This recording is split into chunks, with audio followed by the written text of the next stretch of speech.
ನಮಸ್ಕಾರ, ಶುಭ ಸಂಜೆ ಪ್ರೀತಿಯ ವೀಕ್ಷಕರೆಲ್ಲರಿಗೂ ಸಂಕಲ್ಪ ಸಿದ್ಧಿ ಕಾರ್ಯಕ್ರಮಕ್ಕೆ ಆತ್ಮೀಯ ಪ್ರೀತಿಯ ಸ್ವಾಗತ ಹೇಳ್ತಾ ಇರೋದು ನಾನು ಅನುಷಾ.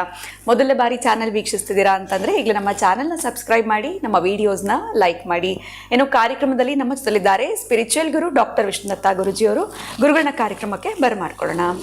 ನಮಸ್ತೆ ಗುರುಗಳೇ, ಕಾರ್ಯಕ್ರಮಕ್ಕೆ ಭಕ್ತಿಯ ಸ್ವಾಗತ. ಒಳ್ಳೆದಾಗಲಿ ಅಮ್ಮ.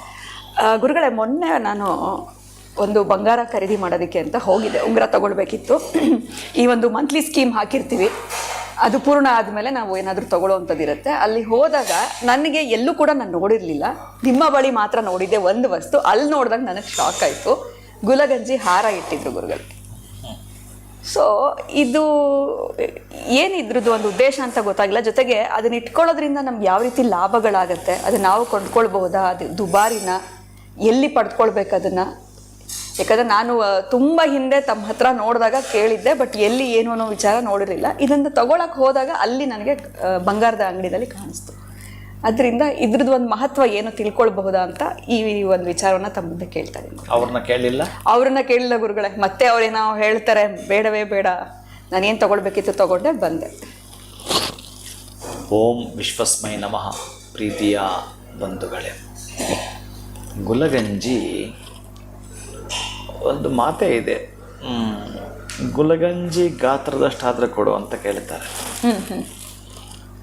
ಅಂದರೆ ಅಷ್ಟು ಸಣ್ಣದ್ದು ಅಂತ, ಆದರೆ ಅದರ ಪ್ರಭಾವ ಹೆಚ್ಚಿನದ್ದು ಅಂತ.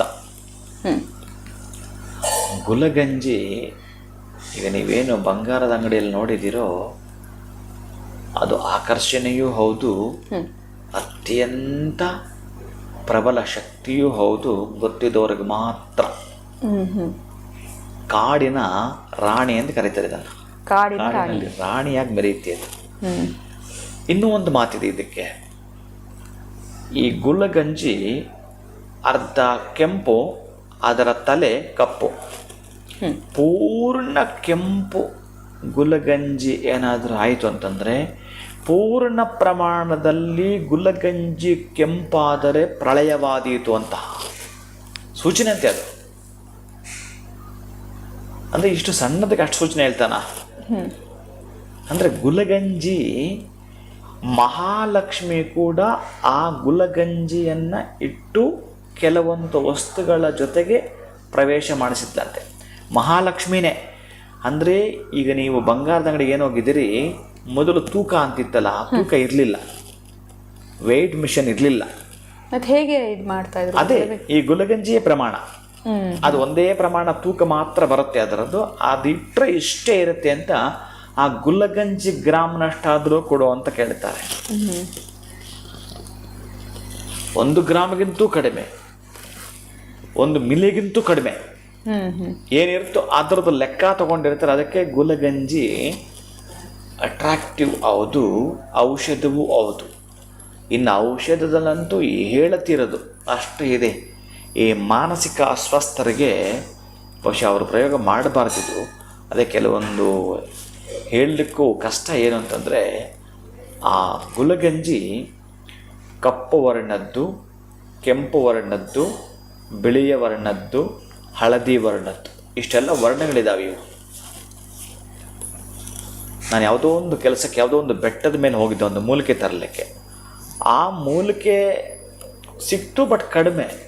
ಆಮೇಲೆ ಒಂದು ಕಡೆ ಕುಳಿತುಕೊಳ್ಳಲಿಕ್ಕೆ ಅಂತ ನೆರಳು ಬಯಸಿ ಅಲ್ಲಿ ಹೋದರೆ ಕೆಳಗಡೆ ಎಲ್ಲ ಬಿದ್ದಿದೆ, ತುಂಬ ಬಿದ್ದಿದೆ. ಏನಿದೆ ಇಷ್ಟು ಕೆಂಪಿಗೆ ಅಂತ ನೋಡಿದ್ರೆ ಗುಲಗಂಜಿ. ಅಲ್ಲೇ ಕುಳಿತುಕೊಂಡು ಸ್ವಲ್ಪ ಮುಳ್ಳು ಬಿಡುತ್ತೆ ಅದು. ನಮ್ಮ ಹುಡುಗ ಬಂದ, ಆದ್ಕೊಂಡ್ವಿ, ಬಹಳ ಖುಷಿ ಆಗ್ಬಿಡ್ತು. ಈಗಲೂ ಆ ಗಿಡ ನಮಗೆ ಬಹಳ ನೆನಪಿದೆ. ಅಷ್ಟು ಅದ್ಭುತ ಅನ್ನಿಸ್ತದೆ ನನಗೆ. ಅಷ್ಟು ಖುಷಿಯಾಗಿರ್ತಕ್ಕಂಥ ಅಷ್ಟನ್ನು ಕೂಡ ಆಯ್ದುಕೊಂಡ್ವಿ. ಆ ಗುಲಗಂಜಿ ಬೇರು, ಅದರ ಎಲೆ, ಇದರ ಬೀಜ, ಆ ಏನಿದೆ ಗುಲಗಂಜಿ ಬೀಜದ ತಿರುಳಿಂದ ತೇದು ಮಾನಸಿಕ ಅಸ್ವಸ್ಥತೆ ಕೊಟ್ಟರೆ ಅವರು ರೆಡಿ ಆಗ್ತಾರೆ. ಅಷ್ಟೇ ಯಾಕೆ, ಈ ನಾಯಿ ಕಚ್ಚಿದರೆ ಈ ಗುಲಗಂಜಿ ಎಲೆಯನ್ನು ಅರೆದು ಬಿಟ್ಟು ಎಳ್ಳೆಣ್ಣೆಯಲ್ಲಿ ಕುಡಿಸಿದ್ರೆ ಶೀಘ್ರವಾಗಿ ಆ ನಾಯಿ ಕಡತದಿಂದ ಬರತಕ್ಕಂತಹದ್ದು ಏನು ಮುಂದುವರಿಯೋ ರೋಗ ಇದೆಯೋ ಅದು ಬರೋದಿಲ್ಲ, ತಕ್ಷಣ ನಾವು ಎಚ್ಚೆತ್ಕೊಂಡ್ರೆ.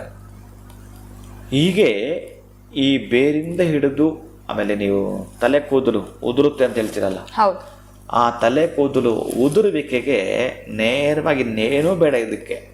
ಆ ಗುಲಗಂಜಿ ಎಲೆಗಳನ್ನು ತೆಗೆದುಬಿಟ್ಟು ಚೆನ್ನಾಗಿ ಜಜ್ಜಿ ಆ ರಸವನ್ನು ಅಪ್ಲೈ ಮಾಡಿ ಒಂದು ಅರ್ಧ ತಾಸು ಬಿಟ್ಟು ಸ್ನಾನ ಮಾಡಿದ್ರು ಮತ್ತು ನೀವು ಕಿತ್ತೂರು ಬರಲ್ಲ, ಅಷ್ಟು ಗಟ್ಟಿಯಾಗ್ತಕ್ಕಂತಹ ಗುಣದ ರಸ, ಆ ರಸದಲ್ಲಿರ್ತಕ್ಕಂಥದ್ದು ಶಕ್ತಿ ಇದಕ್ಕೆ.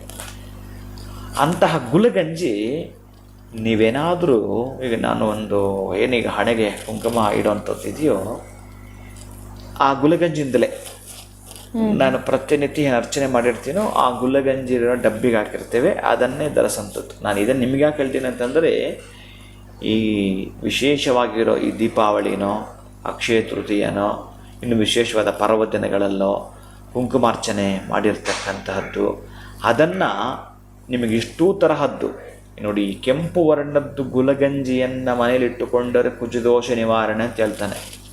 ರಕ್ತಕ್ಕೆ ಸಂಬಂಧ ಕಾಯಿಲೆಗಳು ಬರೋದಿಲ್ಲ ಅಂತ ಹೇಳ್ತಾನೆ ಇಟ್ಟುಕೊಂಡ್ರೇನೆ. ಇನ್ನು ಕಪ್ಪು ವರ್ಣದ್ದು ಏನಿರುತ್ತೋ ಅದನ್ನು ಇಟ್ಕೊಂಡ್ರೆ ಆ ಒಂದು ಕುಜದೋಷ ಬರೋದಿಲ್ಲ ಅಂತ ಹೇಳ್ತಾನೆ. ಶನಿಗೆ ಸಂಬಂಧಪಟ್ಟ ದೋಷಗಳು ಬರೋದಿಲ್ಲ ಅಂತ ಹೇಳ್ತಾನೆ. ಈಗೆಲ್ಲ ಇದೆ. ಇನ್ನು ಹಳದಿ ಅಂತಂದರೆ ಗುರುವಿನಿಂದ ದೋಷ ನಿವಾರಣೆ ಆಗುತ್ತೆ ಅಂತ ಹೇಳ್ತಾನೆ. ಇಷ್ಟೆಲ್ಲ ಹೇಳೋವಂಥದ್ದು ಆ ಗುಲಗಂಜಿಯ ಪಾತ್ರ ಬಹಳ ವಿಶೇಷತೆ ಇದೆ. ಅಂತಹ ಗುಲಗಂಜಿಯನ್ನು ನೀವು ನಿಮ್ಮ ಮನೆಯಲ್ಲೂ ಇಡುವಂಥದ್ದು. ಒಂದಷ್ಟು ಕುಂಕುಮದೊಂದಿಗೆ ನೀವು ವ್ಯಾಪಾರ ಮಾಡ್ತಿರಲ್ಲ, ಅಲ್ಲೂ ಕೂಡ ಕುಂಕುಮ ಬಿತ್ತು, ಕೆಂಪು ಗುಲಗಂಜಿ, ಬಿಳಿಯ ವರ್ಣದ್ದು ಗುಲಗಂಜಿ, ಹಳದಿಯ ವರ್ಣದ್ದು, ಕಪ್ಪು, ಇಷ್ಟೂ ಇಡಬಹುದು. ಅಥವಾ ನೇರವಾಗಿ ಕೆಂಪಿಟ್ಟರು ಕೂಡ ಬಹಳ ಅದ್ಭುತ. ಅಂತಹ ಕೆಂಪು ವರ್ಣದ ಗುಲಗಂಜಿಯನ್ನು ಕುಂಕುಮದೊಂದಿಗೆ ನೀವು ವ್ಯಾಪಾರ ಮಾಡ್ತಕ್ಕಂಥ ತಿಜೋರಲ್ಲಿ ಇಟ್ಟು ನೋಡಿ. ಈಗ ನಡೀತಾ ಇರೋದಕ್ಕೂ ಗುಲಗಂಜಿ ಇಟ್ಟ ಮೇಲೆ ಬಿಸ್ನೆಸ್ ಆಗೋದಕ್ಕೂ ಡಿಫರೆನ್ಸ್ ಇದೆ. ಅದಕ್ಕೆ ಅದರ ಬಗ್ಗೆ ತಿಳ್ಕೊಂಡವ ಬಂಗಾರದ ಅಂಗಡಿಯಲ್ಲಿ ಇಟ್ಟಿದ್ದಾನೆ. ಅದನ್ನು ಬಂಗಾರದ ಅಂಗಡಿಯಲ್ಲಿ ಯಾಕಿರ್ತಾನೆ ಅಂತಂದರೆ ಅದರ ಮಹತ್ವ ಅವನಿಗೆ ಗೊತ್ತು. ಅಟ್ರ್ಯಾಕ್ಟ್ ಮಾಡುತ್ತೆ, ವಶಿತ್ವವನ್ನು ಮಾಡುತ್ತೆ, ಜನರನ್ನು ಆಕರ್ಷಣೆ ಮಾಡುತ್ತೆ. ಅದನ್ನು ನೋಡ್ಲಿಕ್ಕೆ ಅಷ್ಟೇ ಸುಂದರವಾಗಿರುತ್ತೆ ಅದು. ಆಮೇಲೆ ಅದನ್ನು ಮಾಲೆ ಕೂಡ ಮಾಡಿ ಹಾಕ್ಕೊಂಡಿರ್ತಾರೆ. ಬಹಳಷ್ಟು ಜನಕ್ಕೆ ನಾನು ಆ ಮಾಲೆಯನ್ನು ಕೂಡ ಕೊಟ್ಟಿದ್ದೇನೆ. ಅಂತ ಅದ್ಭುತ. ಆಮೇಲೆ ಕೆಟ್ಟ ದೃಷ್ಟಿ ಅಂತ ಬರಲ್ಲ. ಮನುಷ್ಯನ ಕಣ್ಣಿಗೆ ಕಲ್ಲು ಕರಗುತ್ತಂತೆ, ಆ ಕಣ್ಣಿನ ದೃಷ್ಟಿಗೆ. ಹಾಗಾಗಿ ಮಕ್ಕಳು ಕೂಡ ಇದನ್ನು ಆಗ್ತಾರೆ. ದೃಷ್ಟಿ ಆಗ್ತಕ್ಕಂಥದ್ದು ಯಾರಿಗೆ ತುಂಬ ದೃಷ್ಟಿ ಆಗುತ್ತೆ ಅಂತ ಅಂತಿರ್ತಾರಲ್ಲ, ಅವರು ಈ ಒಂದು ಗುಲಗಂಜಿಯ ಮಾಲೆಯನ್ನು ಧರಿಸಿದ್ರೆ ಆ ದೋಷ ಯಾವತ್ತೂ ಬರೋದಿಲ್ಲ ಅವರಿಗೆ. ಅಂಥ ಅದ್ಭುತವಾಗಿರುವ ಶಕ್ತಿ ಇರುವಂಥದ್ದು ಈ ಗುಲಗಂಜಿಯ ಮಾಲೆಗೆ. ಆ ಗುಲಗಂಜಿಯ ಆ ಸೀಡ್, ಆ ಗುಲಗಂಜಿಯ ಬೀಜಕ್ಕೆ ಅಷ್ಟು ಶಕ್ತಿ ಇರುತ್ತೆ. ಅದರ ಮೇಲಿರ್ತಕ್ಕಂಥ ಒಟ್ಟಿಂದ ಹಿಡಿದು ಎಲ್ಲದರಲ್ಲೂ ಕೂಡ ಬಹಳ ಉಪಯೋಗ ಆಗ್ತಕ್ಕಂಥ ಶಕ್ತಿ. ಆಧ್ಯಾತ್ಮದಲ್ಲಿ ಇದನ್ನು ಎಷ್ಟು ಬಳಸ್ತಾರೋ ಅದರ 2 ಪಟ್ಟು ಆಯುರ್ವೇದದಲ್ಲೂ ಕೂಡ ಬಳಸ್ತಾರೆ ಇದನ್ನು. ಅಂತಹ ಶಕ್ತಿ ಇರತಕ್ಕಂಥದ್ದು ನಿಮ್ಮ ಕುಂಕುಮ ಡಬ್ಬಿನಲ್ಲಿ ಅವು ಇದ್ದು ಅರ್ಚನೆ ಮಾಡಿರೋ ಕುಂಕುಮ ಅದಕ್ಕೆ ಹಾಕಿ ಹಣೆಗೆ ಇಟ್ಕೊಳ್ತೀರ ಅಂತಂದರೆ ಅದ್ಭುತವಾಗಿರತಕ್ಕಂತಹ ಜೀವ ಶಕ್ತಿ ಈ ಗುಲಗಂಜಿ ಮತ್ತು ಕುಂಕುಮ ಇವೆರಡನ್ನೂ ಒಂದು ಜಿಪ್ ಕವರ್ಗೆ ಹಾಕ್ತಿರೋ, ಸಣ್ಣ ಡಬ್ಬಿಗೆ ಹಾಕ್ತಿರೋ, ನಿಮ್ಮ ಹತ್ರ ಇಟ್ಕೊಂಡು ಪ್ಲಸ್ ನಿಮ್ಮ ಅಂಗಡಿಯ ತಿಜೋರಿ ಕಡೆ ಇಟ್ಟು ನೋಡಿ, ಅಲ್ಲಿಂದ ಆಚೆಗೆ ನಿಮಗೆ ಗೊತ್ತಾಗುತ್ತೆ. ಅದು ಗುಲಗಂಜಿಯ ಮಹತ್ವ. ಖಂಡಿತ ಗುರುಗಳು. ಅಂದರೆ ಪ್ರತಿಯೊಬ್ಬರು ಕೂಡ ಇದನ್ನ ಇಟ್ಕೊಳ್ಳೋದ್ರಿಂದ ಯಾವ ರೀತಿ ನಾವು ನಮಗೇನಾದರೂ ದೃಷ್ಟಿ ಬೀಳೋವಂಥದ್ದು ಇಲ್ಲ, ಆ ಜೊತೆಗೆ ಏನಾದರೂ ಕೆಲಸ ಕಾರ್ಯಗಳಲ್ಲಿ ನಮ್ಗೆ ಸಕ್ಸಸ್ ಆಗಬೇಕು ಅಂತಂದರೆ ಅಲ್ಲಿ ಕೂಡ ವ್ಯಾಪಾರ ಜಾಗಗಳಲ್ಲಿ ಕೂಡ ಇದು ಲಾಭವನ್ನು ತಂದು ಕೊಡುತ್ತೆ ಅಂತ ಹೇಳಿದ್ರಿ. ಸೊ ಪ್ರತಿಯೊಬ್ಬರು ಕೂಡ ಇಟ್ಕೊಳ್ಳೋವಂಥದ್ದು ಒಳ್ಳೇದೇ ಅಂತಲೇ ಹೇಳ್ಬೋದು. ಸೊ ದುಬಾರಿ ಇರುತ್ತಾ ಗುರುಗಳೇ? ಹೇಗೆ ಎಲ್ರಿಗೂ ಕೂಡ ಕೈಗೆಟ್ಕೋ ಬೆಲೆನಲ್ಲಿ ಸಿಗುತ್ತೆ? ಕಡಿಮೆ ಸಿಗುತ್ತೆ ಕೂಡ ಕೆಲವೊಂದು ಪ್ರಾಂತ್ಯಗಳಲ್ಲಿ. ಈಗ ನಾನು ಹೇಳಿದ್ದು, ಈಗ ನಾನು ಹೋಗಿದ್ದು ಈ ರಾಮನಗರದ ಕರಡಿ ಬೆಟ್ಟ ಅಂತಿದೆ. ಆ ಕರಡಿ ಬೆಟ್ಟದ ತಪ್ಪಲಲ್ಲಿ ಬೇಕಾದಷ್ಟಿದ್ದಾವೆ, ಗಿಡಗಳಿದ್ದಾವೆ, ಅಲ್ಲಿ ಸಿಗ್ತವೆ, ಖುಷಿಯಾಗಿ ಸಿಗ್ತವೆ. ಅದರಲ್ಲೂ ಪೂಜಾ ಗಂಧಗಾನ ಕೂಡ ಸಿಗ್ತವೆ. ಅದನ್ನು ಗಿಡಕ್ಕೆಲ್ಲ ಹಾನಿ ಮಾಡ್ಲಿಕ್ಕೆ ಹೋಗಬೇಡಿ. ಅಲ್ಲಿ ಕೆಳಗಡೆ ಬಿದ್ದಿರುತ್ತಲ್ಲ ಅದನ್ನು ಆಯ್ದುಕೊಂಡ್ರು ಕೂಡ ಸಾಕು. ಯಾಕಂದ್ರೆ ಇಷ್ಟು ಒಳ್ಳೇದಾಗತ್ತೆ ಅಂದಾಗ ನಮ್ಮ ಹತ್ರ ಕೂಡ ಇದ್ರೆ ಒಳ್ಳೇದು ಅಂತ ನೋಡೋರು ಭಾವಿಸ್ತಾರೆ. ಆಗ ಕೊಂಡುಕೊಳ್ಳೋದಕ್ಕೆ ಸುಲಭ ಆಗಲಿ ಅಂತ ನಾನು ಕೇಳಿದೆ. ಈ ಒಂದು ಗುಲ್ಗಂಜಿಯ ಆಹಾರದ ಕುರಿತಾಗಿ, ಗುಲ್ಗಂಜಿ ಎಷ್ಟು ಮಹತ್ವ ಏನು, ಇದರಿಂದ ಆಗುವಂಥ ಲಾಭಗಳೇನು ಅಂತ ನಮ್ಮೆಲ್ಲರಿಗೂ ತಿಳಿಸ್ಕೊಟ್ಟಿದ್ದೀರಾ. ಧನ್ಯವಾದಗಳು. ನಮಸ್ಕಾರ. ಹರೇ ಶ್ರೀನಿವಾಸ. ಇನ್ನು ವಿಡಿಯೋವನ್ನು ಮುಗಿಸುವಂತಹ ಸಮಯ ಆಗಿದೆ. ನಮಸ್ಕಾರ.